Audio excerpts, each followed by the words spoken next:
A trade union is more than simply an organisation to be feared that is going to call an out and out strike. It's an organisation which can help to represent its members and can help to construct some sort of collective bargaining tool to improve conditions.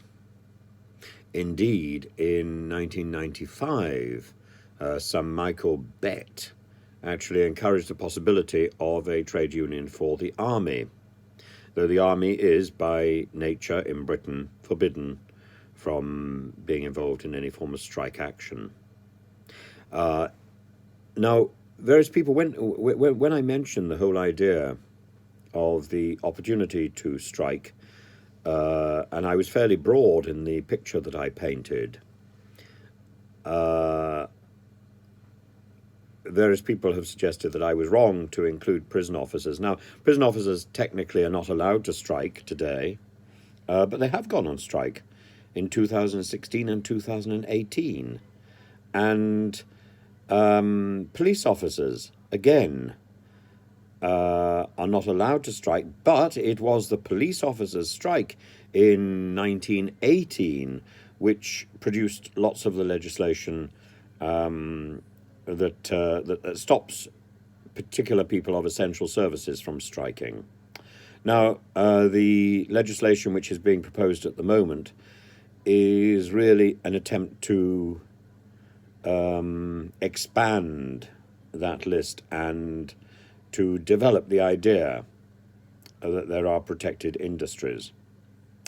I think this is the wrong way of approaching this problem. I think this is going to build up more resentment and more opposition, and it's a law which stands very little chance of being effective. I think it will be resisted tooth and nail, and I think it's the wrong way to go ahead. And indeed, when we come to the police, when we come to the armed services, there has been a strike in the armed services. I think, if I remember correctly, in 2013 there was a sit-in in the 1st Battalion, the Yorkshire Regiment, and because these people had broken a law of the land, this is a serious punishment. They pleaded guilty. This produces the repercussions are enormous. But the idea of striking, it doesn't just go back to the beginning of the 20th century. We can find strikes. H.G. Wells says there were strikes in the of the plebs in ancient Rome, but actually you can go back further than that. There is a very clear strike in the reign of the Pharaoh Ramesses III in 1152 BC.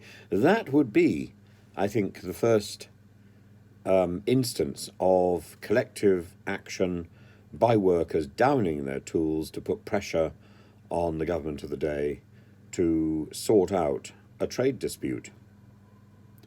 And I don't think we've gone much beyond that point today.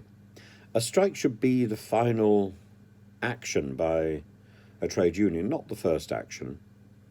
So absolutely there should be trade unions for the army. Absolutely there should be trade unions for all workers, so that people can be represented, so that people are not at their best when they are representing themselves, particularly in the heat and the emotion of a moment. It's always better to have somebody else put forward your case. This is why actors and musicians have agents, so that someone else can say how brilliant they are, or can plead for them when they've overstepped the mark. Always better to have someone else in your corner. That's all.